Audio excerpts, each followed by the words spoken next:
It's a blessing to be with you on this Wednesday of the Word of Encouragement. Today I'd like to go to Revelation chapter 3.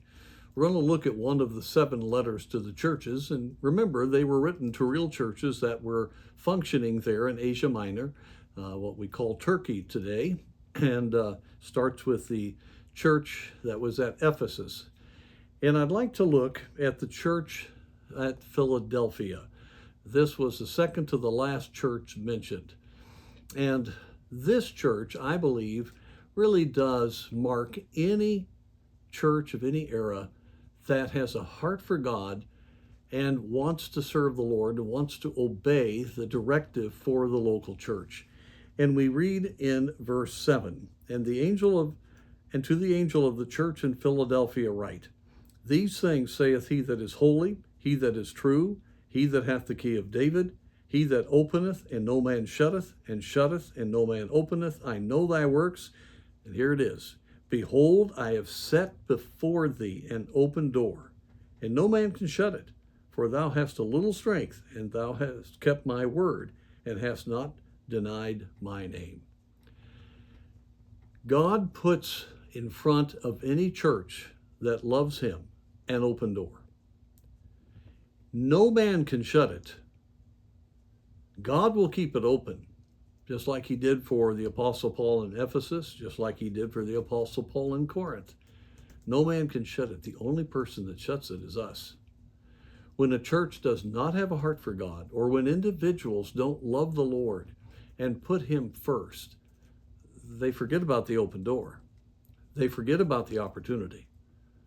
And as a result, they become very self-absorbed, oftentimes discouraged, and churches oftentimes just sort of eke it out, and it doesn't seem like there's any open door. God is doing something, and I know every one of you listening to me today knows that God is doing something in these days. God is answering prayer. There is an awareness of God across our country. We see many people searching, and we see many people reacting strongly as Satan is endeavoring to stop it. But all of my lifetime, I have never seen such an open door. But that open door is only for believers that really want to go through it, and for churches that are ready and willing to do what God wants them to do. Church is not just about having a good time together. Church is a serious place of preparation to reach the world for Christ. And as individuals, we need to realize that God has an open door for us if we're willing to give him our entire life. I'm really burdened to encourage believers, don't let this unique opportunity, these months, these years that we have right now of more freedom than normal and more awareness of God than normal, don't let these go. We're all going to stand before the judgment seat of Christ and give an account for the open door that God has set before us.